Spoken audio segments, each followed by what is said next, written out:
আসসালামু আলাইকুম, nice cooking শোতে আপনাদেরকে স্বাগত জানাই।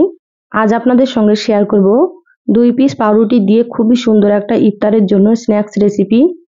দেখতে কতটা সুন্দর হয়েছে দেখুন, খেতেও মাশাআল্লাহ ভীষণ টেস্ট হয় আর বানানো তো খুবই সহজ।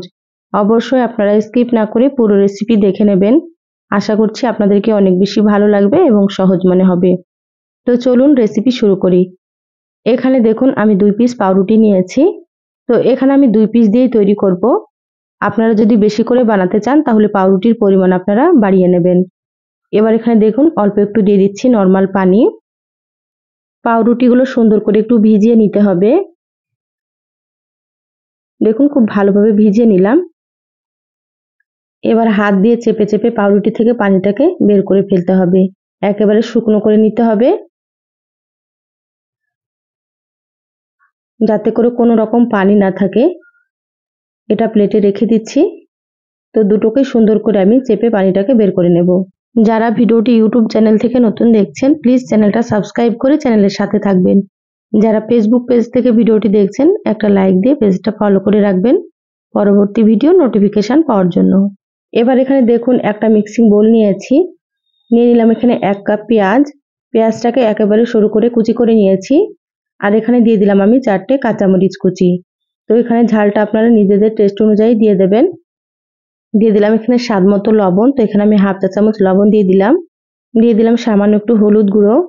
আর এখানে দিয়ে দিচ্ছি হাফ চা চামচের থেকে একটু কম ভাজা জিরা গুঁড়ো। আর এখানে দিয়ে দিচ্ছি হাফ চা চামচ মতো মরিচের গুঁড়ো। আপনারা যেমন ঝাল খেতে পছন্দ করেন সেভাবে করে এখানে মরিচ গুঁড়ো দিয়ে দেবেন। এবার আমি এখানে দিয়ে দিচ্ছি হাফ চা চামচ চাট মশলা। চাট মশলা দিলে কিন্তু খেতে অনেক বেশি টেস্টি হবে। তো যদি আপনাদের কাছে চাট মশলা না থাকে তাহলে আপনারা এখানে ম্যাগি মশলা দিতে পারেন। হাফ চা চামচ মতো দিয়ে দিলাম গোটা জিরা। আর এখানে সামান্য একটু দিয়ে দিচ্ছি গোলমরিচের গুঁড়ো। গোলমরিচের গুঁড়োটা দিলে ফ্লেভারটা কিন্তু খুবই সুন্দর আসে। এবার আমি এখানে সামান্য একটু দিয়ে দিচ্ছি আদা বাটা। আর সামান্য পরিমাণে একটু দিয়ে দিচ্ছি রসুন বাটা।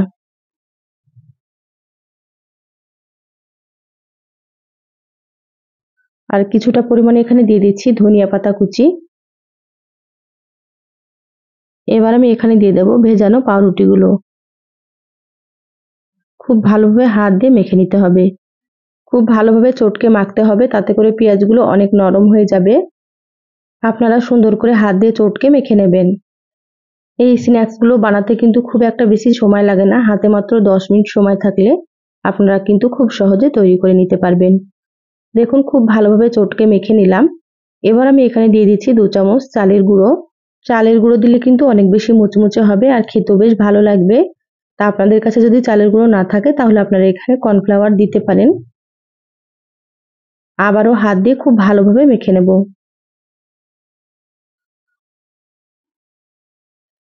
আর আমার চ্যানেলে আরো অনেক স্ন্যাক্স রেসিপি আছে বা পিঠা রেসিপি আছে, চাইলে আপনারা কিন্তু দেখে নিতে পারেন। আমি সবসময় সহজ রেসিপিগুলো আপনাদের সঙ্গে শেয়ার করি। খেতেও ভীষণ ভালো হয়। আপনারাও তৈরি করে খেয়ে আমাকে কমেন্ট করে জানাবেন আপনাদেরকে কেমন লেগেছে। দেখুন সুন্দর আঠালো করে মেখে নিয়েছি। এখানে কিন্তু কোনো রকম পানি দেওয়া যাবে না, পানি ছাড়াই কিন্তু মেখে নিতে হবে। এবার হাতটা পরিষ্কার করে হাতে একটু সাদা তেল মাখিয়ে নিলাম।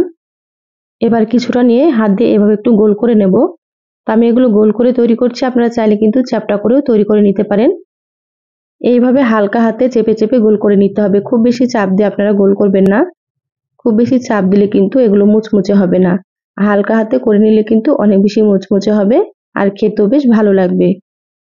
তো সবগুলো একইভাবে রেডি করে নেব, তারপরে আপনাদেরকে দেখাচ্ছি।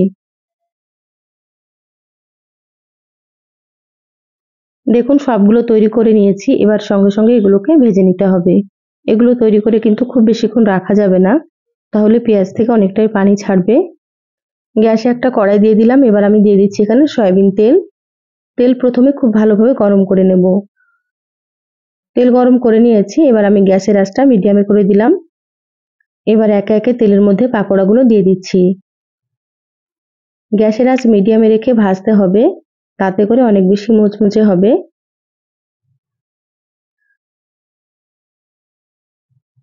সবগুলো দিয়ে দিলাম। এবার এগুলোকে কিছুক্ষণ ভেজে নেব।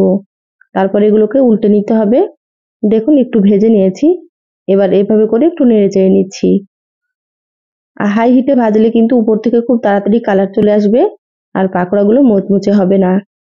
সেই জন্য একটু সময় নিয়ে মিডিয়াম আঁচে ভাজতে হবে, তাতে করে খেতে অনেক বেশি ভালো লাগবে। দেখুন আস্তে আস্তে কিন্তু সুন্দর একটা কালার চলে আসছে। তো এখানে আরো একটু ভেজে নিতে হবে।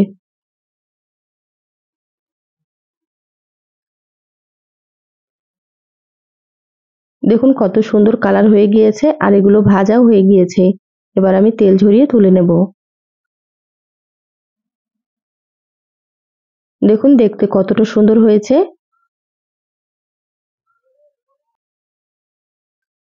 প্লেটে সার্ভ করে নিয়েছি। আর দেখতে যতটা সুন্দর হয় খেতেও কিন্তু মাশাআল্লাহ ভীষণ টেস্ট হয়। তো একবার অবশ্যই আপনারা বানিয়ে খেয়ে দেখবেন। একটা আপনাদেরকে ভেঙে দেখাচ্ছি, দেখুন